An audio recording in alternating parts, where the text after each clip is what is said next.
I hope you're enjoying the extremely subtle color change.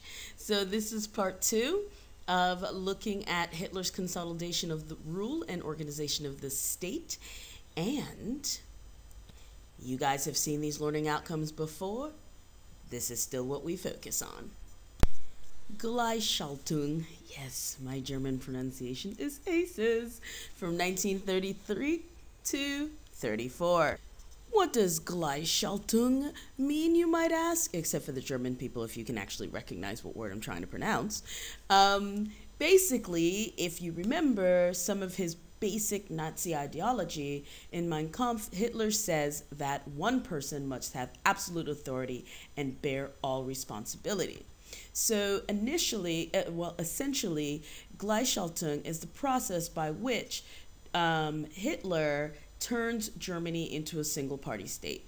It essentially means coordination, synchronization. So essentially, he starts to unify and take control over all of the state apparatus. And his tool to do all of this is the Enabling Act that he passed in 1933.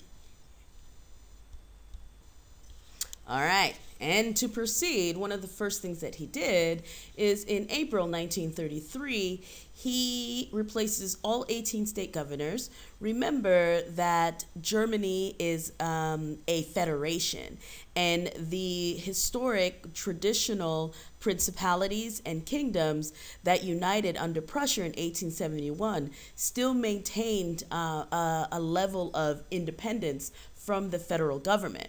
And so he replaces the governors with Nazis. And so one of the things that he does is he actually consolidates power at the local level before he turns to consolidate power at the top. In May 1933, trade unions are banned. So this was a dismantling of some of the power and teeth of the Social Democrats and the communists. It's another blow at the communists after arresting the leaders after the Reichstag fire. And instead, what is done is everybody is rolled into what is called the German Labor Front. Basically, this was supposed to be a place where the workers and the owners could discuss and negotiate their issues without the antagonism of the socialists and trade unions. And,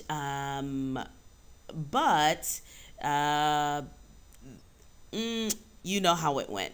And essentially, you had to be a member of the German Labor Front to be able to get a job, especially if you were working in any sort of manufacturing or industrial position. And one of the things is that a lot of the workers kind of benefited in that they received some relatively high wages, and some of the benefits of a welfare state. And the result of this, though, was complete support by these workers for the Nazi state. In July 1933, all other political parties were banned with the passing of the Law Against the Establishment of Parties. Essentially, this creates a single-party state. The NSDAP is the only legal political party, and this is a death knell and completely crushes the communists. It was the death blow for the communists and, of course, the socialists. And other people, like the Center Party, had already received what they thought was, how do you say, a guarantee that what they were most concerned about would be taken care of. So in a way, those people kind of disbanded quietly. But Hitler's position is still not secure. He does have complete control of the Reichstag. Well, the Reichstag essentially doesn't exist anymore. The the Enabling Act gave him the control over all legislative and executive powers of the government for 4 years, but he's got to find a way to extend that beyond 4 years, right? And of course, there are rumblings from within the Nazi Party as well, and within the rest of civil society. He has to work to consolidate the power.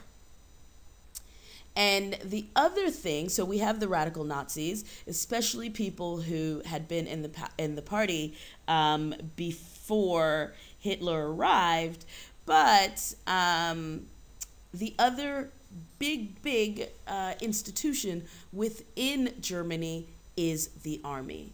The army, historically made up of, how do you call those people? Of people of the Junker class, so the aristocracy.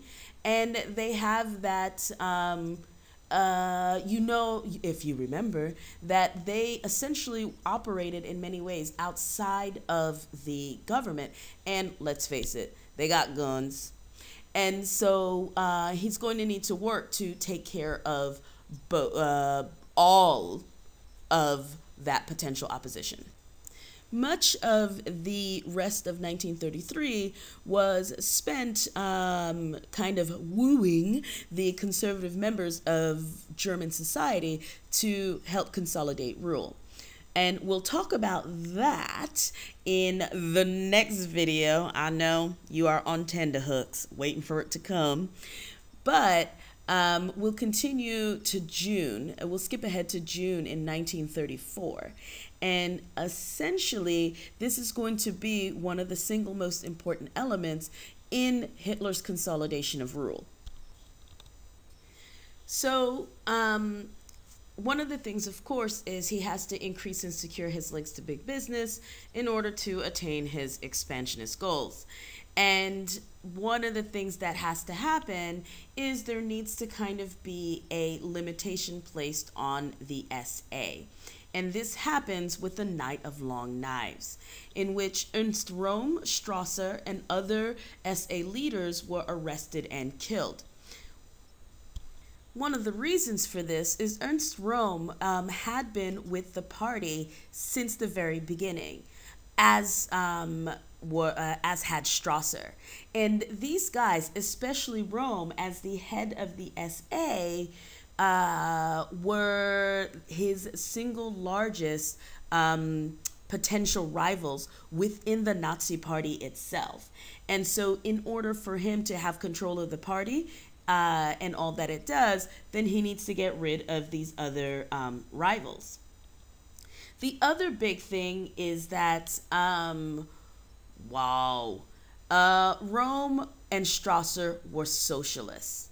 And for a while, it's kind of like their path connected and went along the same way as Hitler's in terms of gaining control, like taking down the Weimar Republic and gaining control of the state. And these guys were thinking that they've completed the first revolution, that is gaining control of the state. It's now time to push the second revolution forward.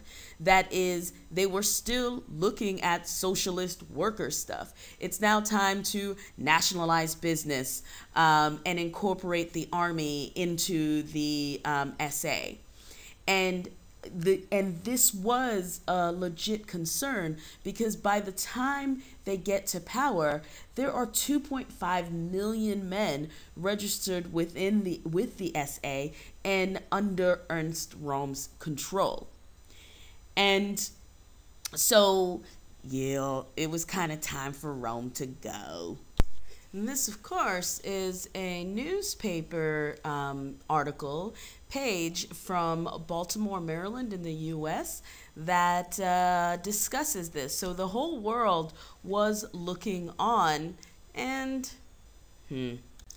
so one of the reasons why the Night of Long Knives had to occur when it did at the end of June was because Hindenburg was old and tired, and essentially Hitler had to act quickly in order to put things in place before Hindenburg dies. And for that, he very much needed the army behind him. So in August 34, Hindenburg dies, and Hitler essentially, well, he makes himself the Fuhrer, right? Thereby, and you've seen this word before, right?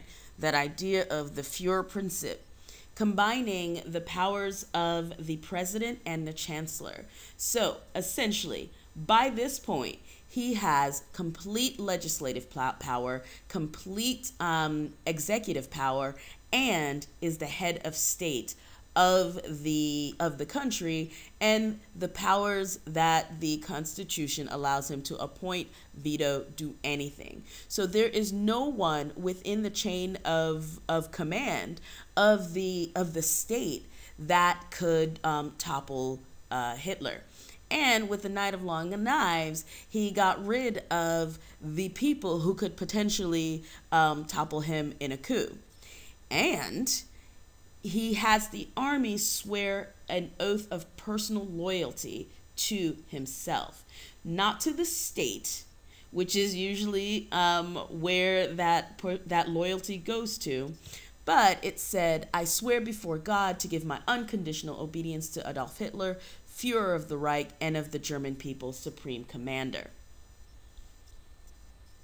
And 2 weeks after he names himself Führer, he holds a special plebiscite, and he asks people whether or not they approved of Hitler's extension of power. 92% of the electorate voted yes. Now, you know some of the stuff that was going on in terms of that to bring those numbers out, but 92% said yes. And now we get to your second favorite part, because I know your favorite part is actually the joke, and y'all are all waiting on like tender hooks for it, but you get a consolation prize. Second runner-up, red letter words. So, in what ways was the consolidation process ideologically motivated? In what ways was it pragmatic? Be specific, expand on your ideas, make connections to the things that we'd spoken about previously. And you'll hear me in the next one again. Psych! All right, so take a few minutes, look at this cartoon, and analyze. All right, gotta keep our skills up, gotta keep them up.